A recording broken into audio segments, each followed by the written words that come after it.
reading this morning is Psalm 121, and you'll find that on page 622 of your Pew Bibles.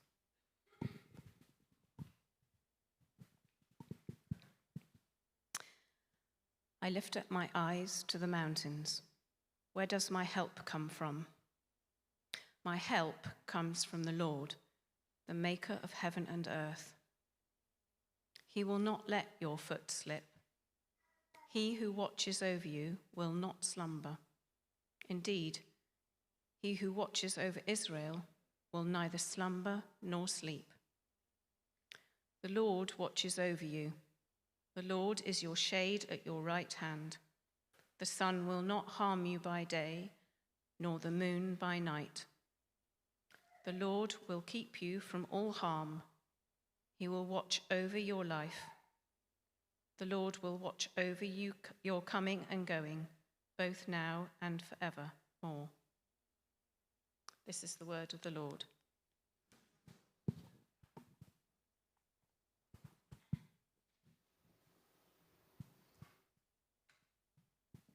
Good morning, everybody. I'm hoping you'll be able to hear me through this. Is it? Are we okay? No? Are we okay? Try again. Any good? Good. Well, good morning, everybody. Thank you for reading the psalm. We tend to hear the psalms read and we read them ourselves, but they're originally Hebrew songs. So I thought hoping the technology works, I thought we'd hear it in Hebrew, sung as a song to start with. If you're able to play it.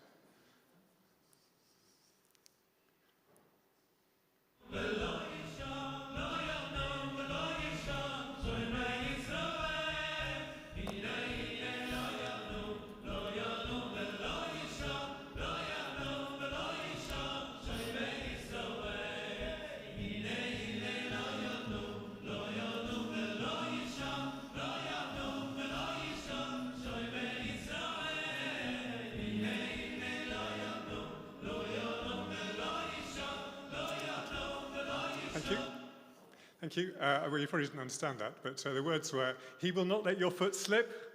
He who watches over Israel will neither slumber nor sleep." This is one of 15 songs of ascents. If you look in your Bibles, and you might find it helpful if you've got a Bible in front of you, or if you're more contemporary than me, you might have it on your phone. You might find it helpful to follow the psalm. This is one of 15 pilgrimage psalms. They're described as songs of ascents. And they're psalms which were probably sung by pilgrims going up to one of the annual festivals at Jerusalem, perhaps 3 times a year. And so I'm going to invite you this morning to come on an imaginary journey with me. And I'm going to ask you to imagine that you're 3,000 years older than you actually are, going back in time to the time of Solomon, living in northern Israel. And we're about to set out on a journey from our little village in northern Israel. We're going to take a journey that's going to take us 3 days and take us to Jerusalem, where we're going to worship in the temple in Jerusalem. So please engage your imaginations. And I'm sorry about the early hour, but it's 4 o'clock in the morning as we emerge from our little mud and stone houses. It's not a good time to be up, but it's cool. In fact, it's quite cold. And we're wrapping our blankets around us quite tightly, but it's better to get some of the journey done whilst it's still cool. And there over there is Benjamin, my cousin, loading up a cart. He's loading it up with some grain that we're going to take with us as an offering. Benjamin, now, cheeky chappy, everybody loves him, but from experience, you don't buy a second-hand cart off him. And there's old Miriam, faithful old woman. She's had a hard life. She lost 2 of her sons in a recent raid, and recently her husband died. And walking is difficult for her now. Her joints are stiff. She's determined to walk, but I think we're going to be helping her on the cart in a little while. And there's her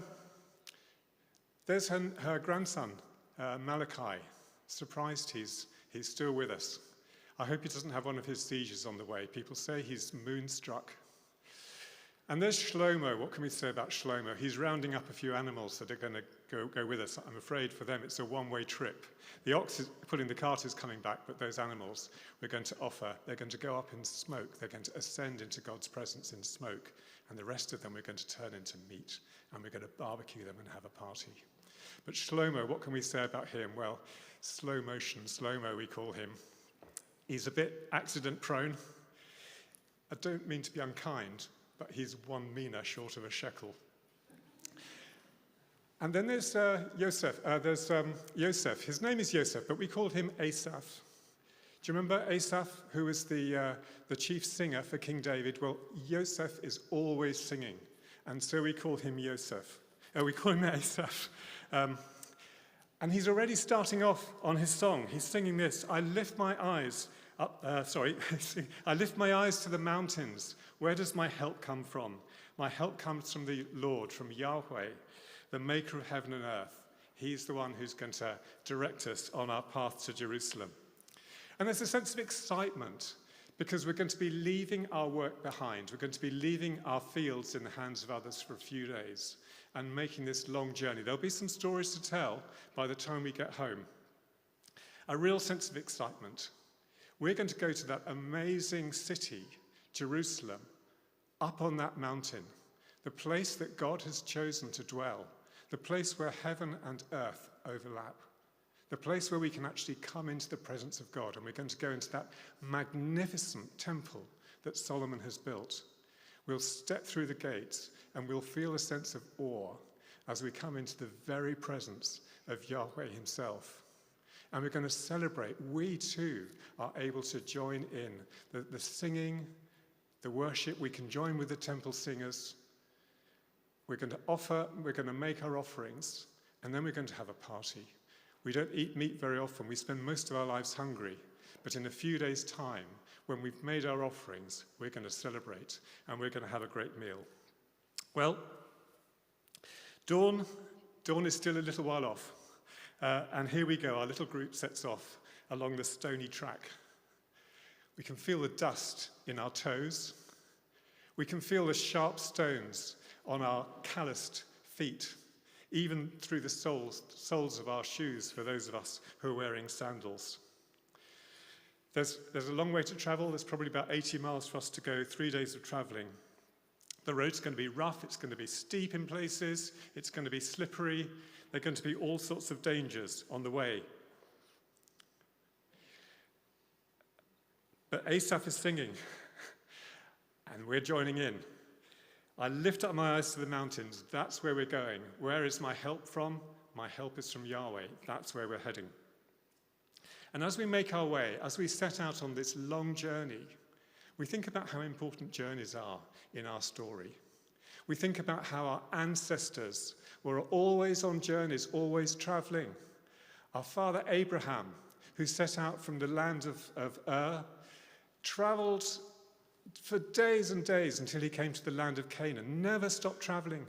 He was always a nomad, moving around the land, sometimes going down to Egypt and coming back, down to Egypt and coming back, but always traveling. And his sons and grandsons and great-grandsons, always traveling. Jacob going back to Haran to find a wife. Joseph being sold into slavery and going down to Egypt, and his brothers coming down to Egypt and backwards and forwards between Egypt and Canaan. Always our ancestors were traveling. And then our people Israel, born on a journey.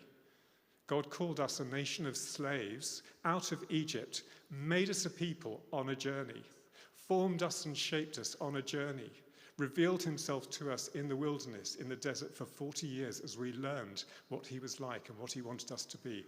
A people always on a journey. And journeys are so important in our thinking. Journeys are a way we think about our lives. We tell stories about our lives. We think about our lives as a succession of events, a journey.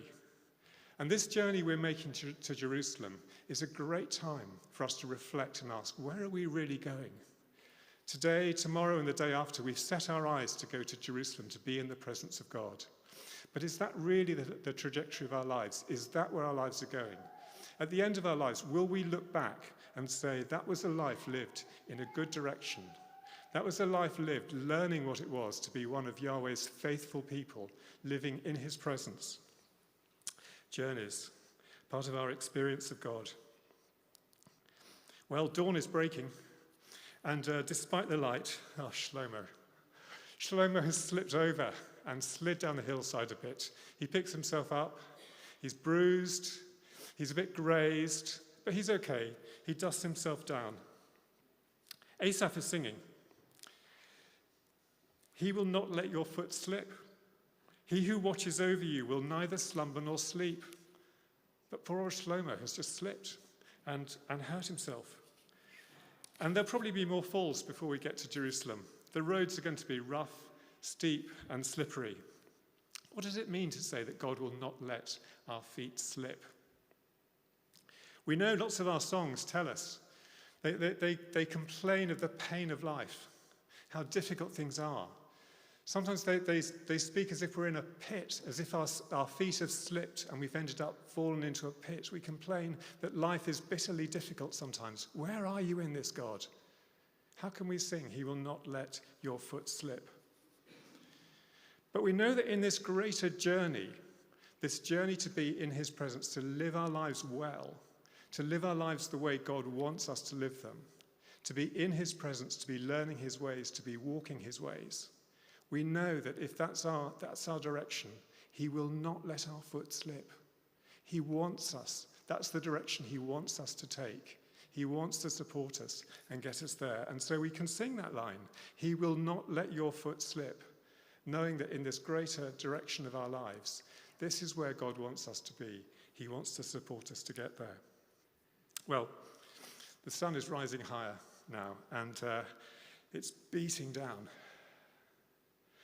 And we just passed the bones of a couple of goats. I wonder whether they've been killed by animals or whether they've just died of dehydration, whether they've got too far from water and just dried up and died. The sun the sun can be dangerous, and the sun's getting hot. Over there, there's a grove of trees by a hillside, and we head over there to take shelter for a while. And we'll wait until the sun has gone down, and we'll get out our water skins, and we'll have some water, and we'll get out the bread that was baked last night, and we'll have something to eat. We lie down under the trees, and we look up at the shade of the branches, and we hear Asaph singing again. Yahweh watches over you. Yahweh is your shade at your right hand. The sun will not harm you by day, nor the moon by night. And looking at the branches above our heads, we smile at the thought that Yahweh is our shade. Now, our word for sun is shemesh, and our word for moon is jerak. We watch shemesh, the sun. In the morning, we watch it rise over the horizon. We watch it climb across the sky to the middle of the sky. And then we watch it gradually disappear down below the horizon. And we watch Jerak, the moon, at night. And we're grateful for Jerak. It gives us light. The night is dangerous. The dark is dangerous. But the moon, Jerak, gives us a bit of light and a bit of safety. We're grateful for Shemesh, the sun, too, because the sun gives us warmth and light. The sun ripens our barley, and it turns our grapes sweet. But it's also dangerous. It's also dangerous. And in an exposed place in the wilderness in particular, we're aware of the dangers of the heat of the sun.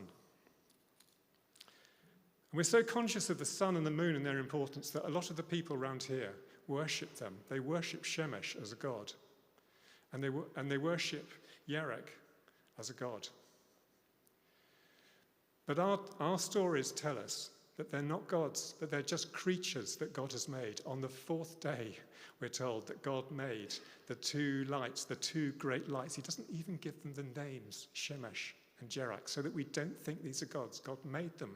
They're his creatures. The greater light to govern the day and the lesser light to govern the night. We need not fear Shemesh, and we need not fear Jerak. And yet, in our heart of hearts, some of us are a bit nervous. We feel that maybe, would it be better to keep them on side just in case? We know how much damage they can cause, how Shemesh can cause, if we don't get sun at the right time to ripen our crops, or if we get too much and it dries them up. Should we just keep them on one side? But the song, Asaph's song, reminds us we don't fear Shemesh. We don't fear Jerak. They're not in control of our lives. It's Yahweh who watches over us. Yahweh watches over us. The sun will not strike us by day, and the moon, nor the moon by night. It's the Lord who watches over us, who is our shade. Well, the sun seems to have moved on. I must have drifted off for a little while. In the heat of the midday sun, bodies are stirring, and we're off on our journey again. The afternoon is long. It's still warm. But after a few hours, the horizon is turning orange as the sun starts to set. And I think I can hear the barking of dogs in the distance, which probably means there's a village nearby. That might be a good place to stop for the night. And as we approach, we see people coming out towards us, and they're welcoming us into their village. What a hospitable place this is. They're welcoming us into the square. They're bringing us water. I can smell the smell of baking, and they're settling us down. And after a while, we're praying that prayer with them of thanks for their coming food. We sit down, we eat, we tell stories, we look up at the stars. We talk of we tell them of our day, and they tell us stories of their village and their ancestors. And we get sleepy. We wrap our blankets around us, and as we're drifting off to sleep, we hear Asaph singing again.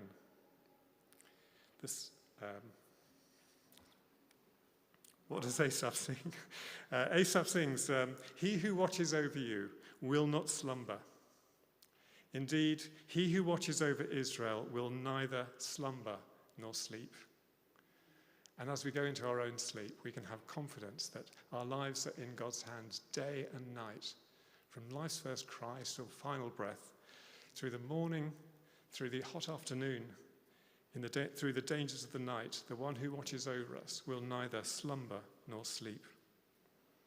I smile a bit because I remember that story of Elijah taunting the prophets of Baal when Baal fails to respond to their prayers. And Elijah says to them, perhaps Baal is deep in thought, or perhaps he's busy, or perhaps he's traveling, or maybe he's sleeping and he needs to be woken. But Yahweh, who watches over us, will neither slumber nor sleep. Our lives are in his hands. And with that thought, I shut my eyes and drift off. Oh, the cocks are crowing again. Another morning, we've got through another night. The sun didn't harm us by day, and the moon hasn't harmed us by night. There's stirring around us again, and we're ready to go. It's another cue for Asaph. And he sings again, "I lift my eyes to the hills, that's where we're going. Where does my help come from?" We hear the words, and we join in. And then we hear him singing, "The Lord will watch over your comings and goings, now and forevermore." And so we set off on the day's comings and goings. Well, time is passing. Another day has passed, another night has passed. Our limbs feel heavy and weary. But now we have the sight of the hills surrounding Jerusalem. I lift my eyes to the hills. Where does my help come from? And the sight of those hills puts a spring in our step as we head towards Jerusalem. We all join in those words. Where does my help come from? My help comes from the Lord, Yahweh, the maker of heaven and earth. The one who made heaven and earth is my help. My life is in his hands. He's the one who watches over me. Now, help sounds like quite a weak word. But the Hebrew word eitzah is anything but weak. It's a muscular word. It's a rippling bicep of a word, even a bicep with tattoos. The word help, Asa, is a word of rescue. It's a word of active intervention. and support to rescue. Do you remember that story of in the time of Samuel, when the Israelites were being raided by the Philistines? Samuel calls on Yahweh, and Yahweh thundered against the Philistines, threw them into a panic, and routed them. And Samuel set up a stone to remind us of what had happened. It was called the stone, Eben, the stone of help, the stone of Ezer, Eben Ezer. Ezer, the word of rescue. Where does my help come from? Where is my rescue? My rescue is from Yahweh.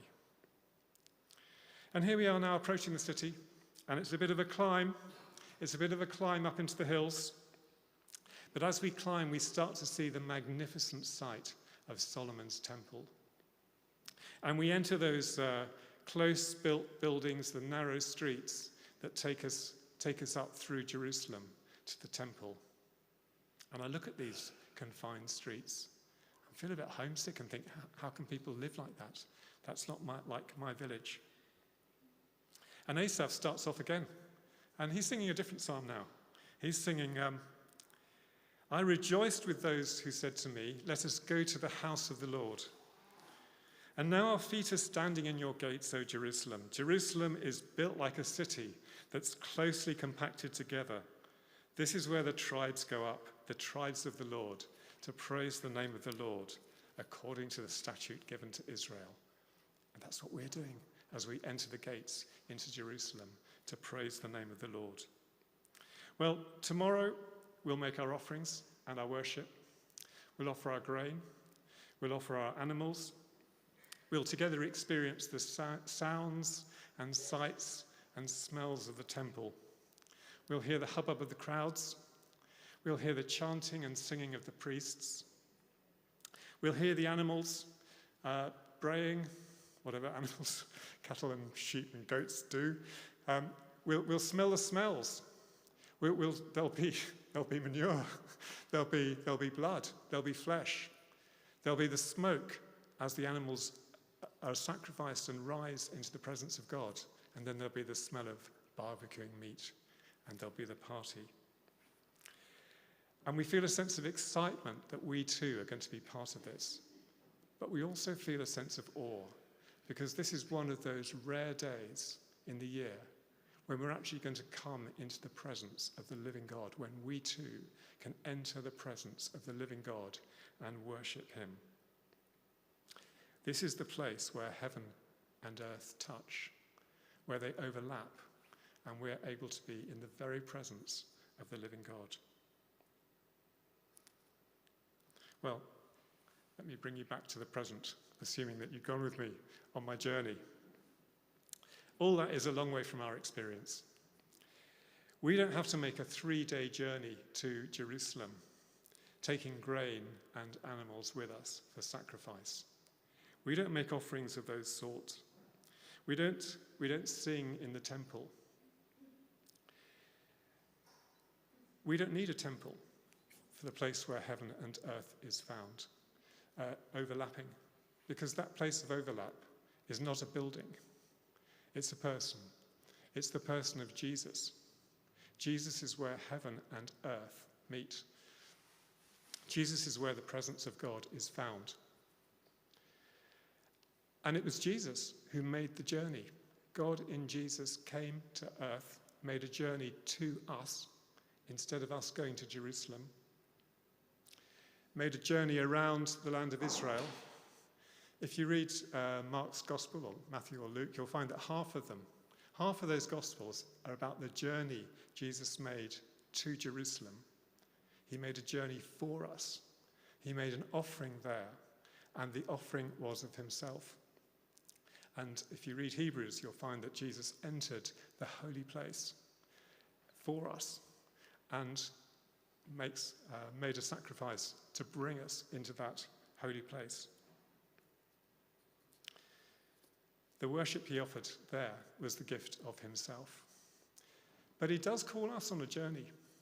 It's a different journey. It's a journey of following him. He calls us to follow him. He calls us to shape our lives as a journey of following, which means spending time with him, learning from him, allowing him to transform us, to change our thinking, to change our behavior, to change what we do, to change what our priorities are, to renew us. And as we do that, we experience the blessings that God wants for us in his presence, experiencing what life is like in all its fullness, lived in his presence and bringing that blessing to other people. In the language of the psalm, we'll know that he watches over us, that every bit of our lives, morning, noon and night, are in his hands. The day is in his hands, the night is in his hands. The Psalms don't gloss over the difficulties of life. But they do tell us that God will be with us through it all, that in that greater journey of coming into his presence, for the people of Israel going to Jerusalem, for us following Jesus and being found in Jesus, he will watch over us and he won't let our foot slip. In Paul's language, nothing can separate us from the love of God. So as we reflect on the psalm, I've really tried to draw out two things. Things for us to ponder and to work out the significance for ourselves. The first was about a journey. Journey is fundamentally part of the stories that we have in our Bibles. Journeys as a great way of understanding what our lives are. And the question for us were, what direction are our lives taking? Are we heading in that sort of Jerusalem-bound direction, following Jesus? Do we need to make big changes to adjust our direction in that, to that direction? Or do we need to make little tweaks? Do we find that generally we're going in the right direction, but these times together are a good time for us to reflect, what do I need to do differently? What do I need to do this week to make sure that the trajectory of my journey is aligned with where Jesus wants it to be? Or is it a bit meandering? Sometimes I think my life is a bit meandering in my discipleship. Or is it sort of in spurts of enthusiasm and I make a decision and off I go, and then I think, well, was that really the right direction? What trajectory should our lives be taking? Journeys. We sang about Jesus being a way maker. What does it mean for me to follow the way that Jesus makes for us? So that's the first thing really about journeys. And the second is about knowing that God watches over us, that our lives are in his hands. Do you know, 5 times in this psalm, we're told that God watches over us. The psalmist is trying very hard for us to get this message. If you heard Sean Doherty last Sunday evening, I wasn't there, but I've listened to it since, and let me encourage people to listen to it. He starts by saying that the way we think about God is really the sort of fundamental that conditions everything else we do. And sometimes our picture of God is the wrong picture.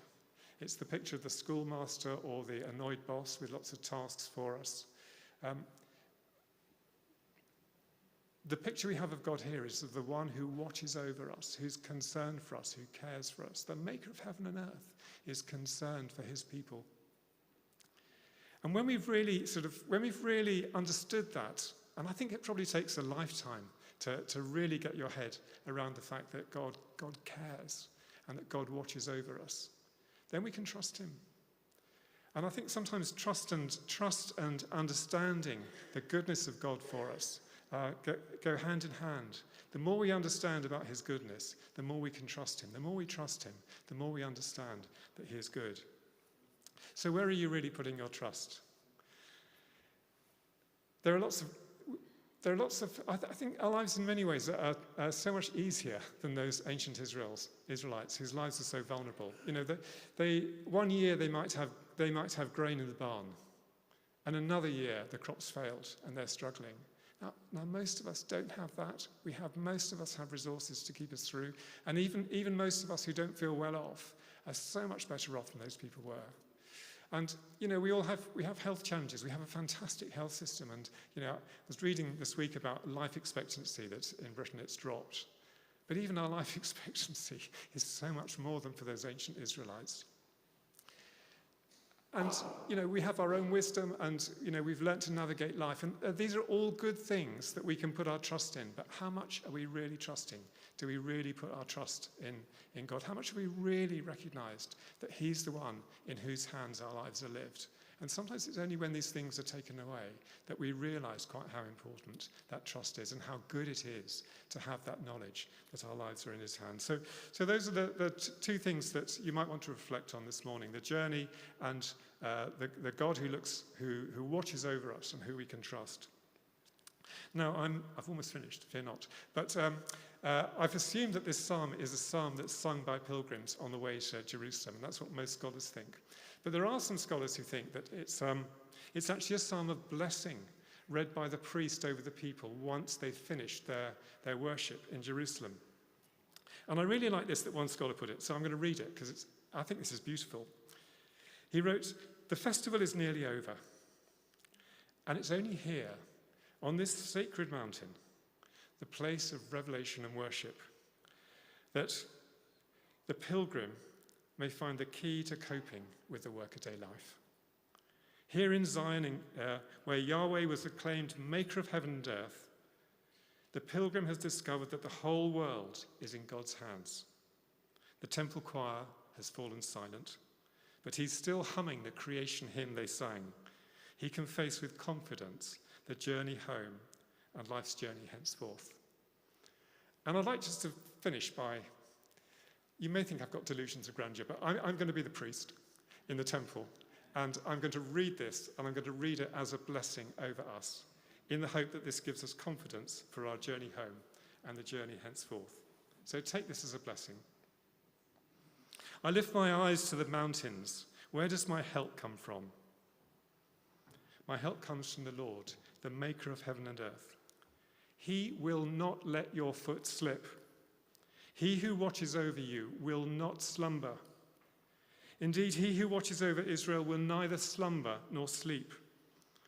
The Lord watches over you. The Lord is your shade at your right hand. The sun will not harm you by day, nor the moon by night. The Lord will keep you from all harms. He will watch over your life. The Lord will watch over your coming and going, both now and forevermore." Amen.